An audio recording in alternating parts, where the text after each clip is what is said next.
अस्सलाम वालेकुम, मेरा नाम है डॉक्टर ज़ीशान और आप देख रहे हैं मेरा यूट्यूब चैनल। इस वीडियो में हम बात करेंगे खूनी और बादी बवासीर के इलाज के हवाले से। जैसा कि मैंने आपको अपनी पहली वीडियो में बताया था कि खूनी बवासीर यानी पाइल्स रेक्टम में पाए जाने वाले मस्से बड़े होने की वजह से होती है और इसमें शुरू में मरीज को ब्लीडिंग का मसला होता है और आहिस्ता आहिस्ता मस्से बड़े होने की वजह से वो बाहर आते हैं और उनकी वजह से मरीज को तकलीफ का सामना करना पड़ता है। जबकि बादी बवासीर यानी एनल फिशर ये बेसिकली कब्ज की वजह से पखाने वाली जगह पर गहरा जख्म यानी कट लगने की वजह से होती है और इसमें मरीज को शदीद दर्द और तकलीफ का सामना करना पड़ता है।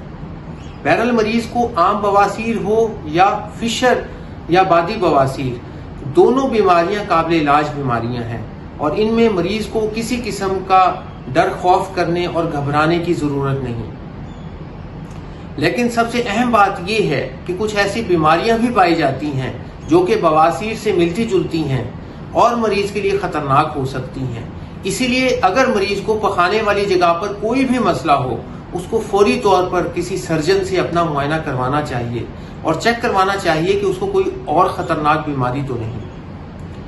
अगर मरीज को सिंपल आम बवासीर या बादी बवासीर यानी फिशर का मसला है और वो इब्तदाई स्टेज पर पाया जाता है तो ये आम तौर पर दवाइयों के साथ और खुराक के परहेज से बेहतर हो सकता है। इसमें मरीज को किसी किस्म का ऑपरेशन करने की कोई जरूरत नहीं। मरीज को चाहे आम बवासीर का मसला हो या फिशर वाला मसला, इन दोनों मसलों की बुनियादी वजह कब्ज यानी कॉन्स्टिपेशन होती है। इसलिए मरीज को सबसे पहले अपनी कब्ज का ख्याल रखना चाहिए। कब्ज को दूर करने के लिए उसको अपनी डाइट के अंदर सब्जी, सलाद, फ्रूट का ज़्यादा इस्तेमाल करना चाहिए, पानी ज़्यादा से ज़्यादा इस्तेमाल करना चाहिए और इसबगोल का छिलका और हाई फाइबर डाइट वो रोज़ाना उसको इस्तेमाल करना चाहिए। इसके अलावा वो तमाम अशिया जो कि कब्ज का बाइस बनती हैं, जिसमें फास्ट फूड, तली हुई अशिया, चिकनाई वाली अशिया, गोश्त और मुरगन ग़िज़ाएँ, ड्राई फ्रूट्स वगैरह, इन तमाम अशिया से उसको परहेज़ करना चाहिए। नान की बजाय उसको चौकर वाला आटा या चक्की आटा उसको वो इस्तेमाल करना चाहिए। कब्ज की वजह से मरीज को एक तो जोर भी ज्यादा लगाना पड़ता है और उसको बवासीर और फिशर के दोनों मसले ज्यादा तंग कर सकते हैं। अगर उसको कब्ज का ज्यादा मसला हो तो उसको कुछ स्क्रीन पर दिए हुए सिरप या ड्रॉप्स इस्तेमाल कर लेने चाहिए। इसके अलावा मरीज को वॉशरूम में कम वक्त के लिए बैठना चाहिए और उसको जोर कम से कम लगाना चाहिए। कुछ लोग वॉशरूम में मोबाइल इस्तेमाल करने की आदत की वजह से या अखबार पढ़ने की आदत की वजह से ज्यादा देर तक बैठे रहते हैं। उसकी वजह से उनके नीचे वाले पट्टे कमजोर होते हैं और अंदरूनी मस्से फूल कर बाहर आने के चांसेस बढ़ जाते हैं। जो लोग वॉशरूम में कमोड इस्तेमाल करते हैं उसमें जोड़ों वाले मरीजों को काफी सहूलत तो होती है, लेकिन इसका एक नुकसान भी होता है। एक तो रेक्टम पूरी तरह ओपन नहीं होती और इनको जोर ज्यादा लगाना पड़ता है और ज्यादा देर तक बैठना पड़ता है। जो लोग जमीन पर बैठने वाला फ्लश टॉयलेट इस्तेमाल करते हैं, इसमें जोड़ों वाले मरीजों को और मोटापे का शिकार अफराद को तंगी का सामना जरूर करना पड़ता है, लेकिन आम लोगों को इसका ये फायदा होता है कि रेक्टम जल्दी खाली हो जाती है और इनको जोर कम लगाना पड़ता है। अगर हम बवासीर के स्पेसिफिक इलाज के बारे में बात करें तो अगर दवाइयों के साथ और खुराक वगैरह के परहेज के साथ मरीज को ब्लीडिंग का मसला हल नहीं हो रहा तो फिर हम बवासीर के मौकों के अंदर कुछ खास किस्म के स्पेशल इंजेक्शन लगाते हैं। इसको इंजेक्शन स्क्लेरोथेरेपी कहा जाता है। इसके अलावा हम मरीज को बवासीर के मौकों के ऊपर खास किस्म के बैंड्स लगा सकते हैं। इसको बेंडिंग कहा जाता है। आजकल एक जदीद किस्म की लेटेस्ट टेक्नोलॉजी यानी लेजर के जरिए भी बवासीर के मौकों का इलाज किया जाता है। इसके जरिए लेजर की मशीन की मदद से बवासीर के अंदरूनी मस्सों को खुश किया जाता है। इसके जरिए मरीजों को कोई बहुत ज्यादा दर्द नहीं होता और बहुत जल्दी मरीज अपने काम पर वापस चला जाता है। लेकिन अगर बवासीर के मौके बहुत ज्यादा बड़े हों और वो बाहर आए हों तो उनको फिर हमें ऑपरेशन की मदद से ही निकालना पड़ता है।